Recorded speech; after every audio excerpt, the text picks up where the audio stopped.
নজর রাখতেই হচ্ছে আবহাওয়ার খবরের দিকে, কারণ উত্তরবঙ্গে অত্যন্ত ভারী বৃষ্টির সতর্কতা জারি করা হয়েছে এবং লাল সতর্কতা জারি করা হয়েছে। সোমবার পর্যন্ত উত্তরবঙ্গে লাল সতর্কতা জারি করা হয়েছে, শুক্রবার পর্যন্ত ভারী বৃষ্টির হলুদ সতর্কতা।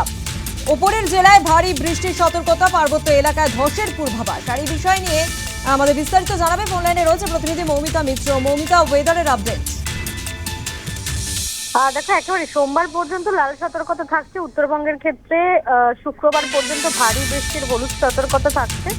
দক্ষিণবঙ্গেও আগামী সপ্তাহে মঙ্গলবার এবং বুধবার ভারী বৃষ্টির সতর্কতা, এবং দক্ষিণবঙ্গে মূলত পুরুলিয়া, বাঁকুড়া, পশ্চিম মেদিনীপুর, পশ্চিম বর্ধমান, বীরভূম এবং মুর্শিদাবাদে কমলা সতর্কতা জারি করেছে আলিপুর আবহাওয়া দপ্তর। এছাড়াও পূর্ব বর্ধমান, বীরভূম, মুর্শিদাবাদে ভারী বৃষ্টির আশঙ্কা রয়েছে। বৃহস্পতিবার পর্যন্ত বজ্রবিদ্যুৎ সহ হালকা থেকে মাঝারি বৃষ্টির সম্ভাবনা।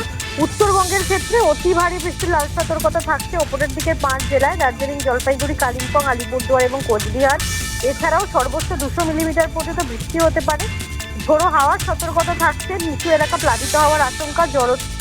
নদীর জলস্তর বিপদসীমার একেবারে উপরে বইতে পারে, এবং সেই কারণেই উত্তরবঙ্গের উত্তরবঙ্গবাসী যারা রয়েছেন তাদেরকে নিরাপদ স্থানে থাকার কথা বলা হচ্ছে, এবং ধস নামার কারণে তাদেরকে সতর্ক থাকার কথা বলা হয়েছে হাওয়া অফিসের তরফ থেকে।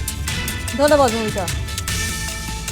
আরও একবার জানাই, উত্তরবঙ্গে অত্যন্ত ভারী বৃষ্টির সতর্কতা জারি করা হয়েছে। সোমবার পর্যন্ত উত্তরবঙ্গে লাল সতর্কতা, শুক্রবার পর্যন্ত ভারী বৃষ্টির হলুদ সতর্কতা। ওপরের জেলায় ভারী বৃষ্টির সতর্কতা, পার্বত্য এলাকায় ধসের পূর্বাভাস।